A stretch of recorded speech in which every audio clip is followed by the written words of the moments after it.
Welcome back to our channel. Today is a spectacular day to dive deep into the juiciest, most scandalous drama Port Charles has to offer. Grab your coffee and buckle up, because the Quartermain mansion is about to explode, and we have every single jaw-dropping detail right here. Let's get straight into the madness. The walls are officially closing in on Brooklyn Quartermain, and the impending doom could not happen to a more deserving, manipulative schemer. General Hospital spoilers for Thursday, July 9, point straight to a massive, life-altering reckoning that will shatter the Quartermain family from the inside out. Forget the Port Charles Police Department. Forget the slow, methodical stacking of a criminal case file by overworked detectives.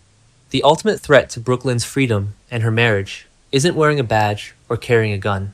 The threat is sitting right inside her own opulent living room, armed with a legendary glare and a ruthless instinct for the truth. Tracy Quartermain knows absolutely everything, and she is ready to strike. This whole sickening, twisted mess has Brooklyn's perfectly manicured fingerprints all over it, and the sheer audacity of her crimes is about to be dragged into the unforgiving light of day. Buzz out of Port Charles confirms that Brooklyn is finally getting called out, dragged kicking and screaming into an ugly, inescapable conversation, where she will be forced to answer for what she maliciously did to Willow Kane. But to truly understand the devastating magnitude of this betrayal, we have to rewind the clock to the horrific, blood-soaked night that started this entire nightmare. Picture the dark, winding, treacherous stretch of Route 91. Brooklyn Quartermain was behind the wheel of her vehicle, and she had been drinking. In a moment of sheer, reckless negligence, she lost control and forced Jordan Ashford and Curtis Ashford completely off the road. The sickening crunch of metal, the explosive shattering of glass, the devastating impact that left two prominent, beloved Port Charles residents bleeding and broken in the smoking wreckage. In that terrifying split second, Brooklyn faced a monumental choice that would define her entire future and her moral compass. Instead of slamming on the brakes, instead of frantically calling 911, instead of acting like a decent, compassionate human being, Brooklyn panicked. She hit the gas pedal. She drove away into the cold night, leaving Jordan and Curtis to suffer in agony, completely abandoning them to whatever grim, fatal fate awaited in that mangled car. It was an act of profound, sickening cowardice, a brutal hit and run that crossed the line even the most hardened, ruthless criminals in Port Charles would hesitate to cross. But the initial panic was only the beginning of her descent into darkness. What happened next is what truly flips Brooklyn from a scared, panicked woman into a cold, calculating, remorseless villain. She did not just hide in the shadows and pray the police wouldn't find her. She actively orchestrated a masterclass in deception and malice. She stood back, watched the chaotic fallout, and decided that someone else was going to pay the ultimate price for her sins. And who better to take the fall than Willow Kane, a woman who is hardly innocent herself, but who absolutely did not deserve to be framed for a nearly fatal car crash. If you have been keeping up with the freshest, most explosive spoilers on this gripping storyline, you already know that Brooklyn's cover-up went strictly professional. She didn't just point a finger in the dark, she manufactured an airtight digital paper trail. Brooklyn reached out to the criminal underworld, leaning heavily on Sonny Corinthos' legendary technological fixer, Brook. She needed absolute, undeniable proof that Willow was at the scene of the crime, and Brook delivered a masterpiece of technological forgery that would fool even the sharpest investigators. With Brook's unparalleled, genius-level hacking skills, the GPS system in Willow's SUV was completely and flawlessly doctored. The vehicle's trip log was meticulously manipulated to drop Willow's car right onto Route 91 at the exact time Jordan and Curtis were violently run off the road. It was a flawless digital frame-up, designed to hand the Port Charles Police Department a prime suspect on a silver platter. Brooklyn rigged the evidence so perfectly that even the most seasoned detectives would have a nearly impossible time tearing the fabricated story apart. But digital evidence wasn't enough for the desperate, spiraling Quartermain heiress. Brooklyn needed a living, breathing witness, someone who could put the final, inescapable nail in Willow's coffin. Enter Lucy Coe. In a move that absolutely reeks of desperation and mutually beneficial corporate blackmail over deception shares, Lucy actually perjured herself. She marched right into the PCPD, sat down with Detective Joe Fitzgerald, and flat out lied, claiming she saw Willow on Route 91 in the vicinity of the Ashford wreck. Brooklyn orchestrated a symphony of lies, ensuring Willow would be trapped in a legal nightmare. Here is the spectacular, jaw-dropping twist that makes Thursday's episode an absolute must-watch television event. Tracy Quartermain, the sharpest, most ruthless, and observant matriarch in Port Charles, already knows the truth. The revelation didn't come from a sloppy police report or a leaked legal document. It came directly from the raw chaos of a massive family blowout. On the explosive July 7 episode, Tracy stood by the lake and took the full, unbridled brunt of Willow's fury. Willow was screaming, absolutely hysterical, accusing Tracy of being the evil mastermind behind the frame-up.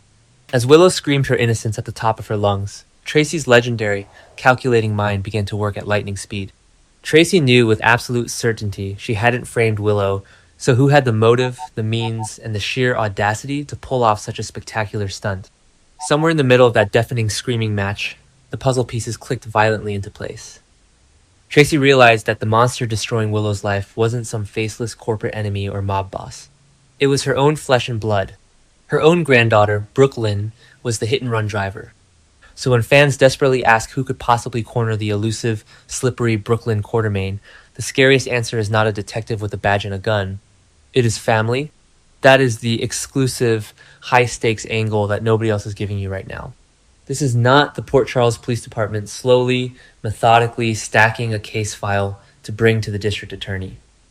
This is a toxic, radioactive secret rotting inside the opulent walls of the Quartermain mansion, and Brooklyn has absolutely no clue that her grandmother has already made the devastating connection. When Thursday, July 9 finally arrives, Tracy is going to unleash absolute hell. When Tracy Quartermain decides to use her leverage, she does not need a search warrant. She does not need to read anyone their Miranda rights. She will execute this brutal reckoning over a lavish family dinner, armed with that legendary icy glare that has broken far stronger, better people than Brooklyn. Tracy is going to drag her granddaughter into the harsh light of day and force her to look at the ugly, unforgivable reality of the destruction she has caused. This confrontation matters infinitely more than any official police investigation because a criminal case can be beaten in Port Charles. Evidence can be mysteriously suppressed, high-priced lawyers can find convenient loopholes, and sympathetic juries can be swayed. But Tracy Quartermain holding leverage over your head? That is a permanent life sentence. Tracy now holds the absolute keys to Brooklyn's entire existence. She holds the terrifying power to destroy Brooklyn's freedom, her standing in the family business, and most importantly, her fragile, ticking time bomb of a marriage. Now, let's be perfectly, brutally clear. Do not feel too sorry for Willow Kane. Willow has her own deeply buried sins, her own closet full of dark skeletons, and karma in Port Charles never really checks whose turn it is to suffer. But watching Willow get aggressively blamed, interrogated, and publicly humiliated for a violent, bloody crime that Brooklyn actually committed is the exact, agonizing flavor of injustice that the soap opera was built on. It is a masterclass in shifting the blame, and it is infuriating to watch unfold.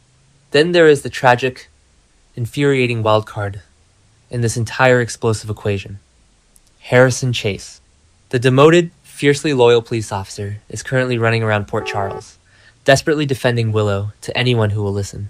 Chase is completely blinded by his lingering, undeniable hero fixation on his former flame. He is pointing fingers in every wrong direction, aggressively accusing Michael Corinthos of orchestrating the frame-up, never once suspecting that the true, cold-blooded culprit is sleeping in his own bed every single night. Chase is looking directly into the eyes of a very uncomfortable, sweating Brooklyn, demanding to know who could possibly be framing Willow, completely oblivious to the fact that his wife is panicking right in front of him. Brooklyn is smiling through her gritted teeth, playing the supportive, loving partner, while secretly praying to whatever higher power will listen that her husband's relentless, dogged investigation doesn't lead straight back to her doctored GPS logs and Lucy Coe's bought and paid for perjury. The tension is absolutely suffocating. If we know the brilliant, twisted minds of the General Hospital writers, Chase learning the horrifying truth is the ultimate nuclear bomb they are saving for maximum emotional destruction. When Chase finally discovers that his wife not only caused the horrific crash that nearly killed his friends, but also ruthlessly framed the woman he feels compelled to protect, it will completely level his marriage to the ground. The betrayal will be too profound, too deeply rooted in malicious deception, for Chase to ever look at Brooklyn the same way again. Add to this the incredibly delicate, heartwarming situation regarding their pending adoption of baby Phoebe. Brooklyn is desperately trying to hold her shattered, deceitful life together to ensure this adoption goes through without a hitch. She foolishly believes that if she can just keep this dark secret buried, she can have the perfect, pristine family. But secrets like this do not stay buried in the dramatic world of Port Charles. They claw their way out of the dirt, usually at the absolute worst possible moment, and Phoebe's future hangs precariously in the balance. Our take on this explosive situation is incredibly blunt. Brooklyn has crossed a massive, unforgivable line that even the Quartermaines, a notorious, wealthy clan that has hidden bodies, bought judges, and buried far worse scandals, cannot fully spin away.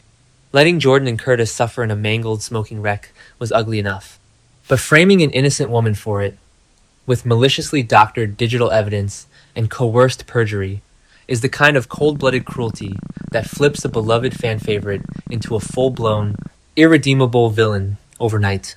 Here is our bold, undeniable prediction for the explosive, tear-soaked fallout. Brooklyn Quartermaine is going to get fully exposed, and the collateral damage will be astronomical. She is going to lose Harrison Chase, shattering her dream of a happy, stable family forever.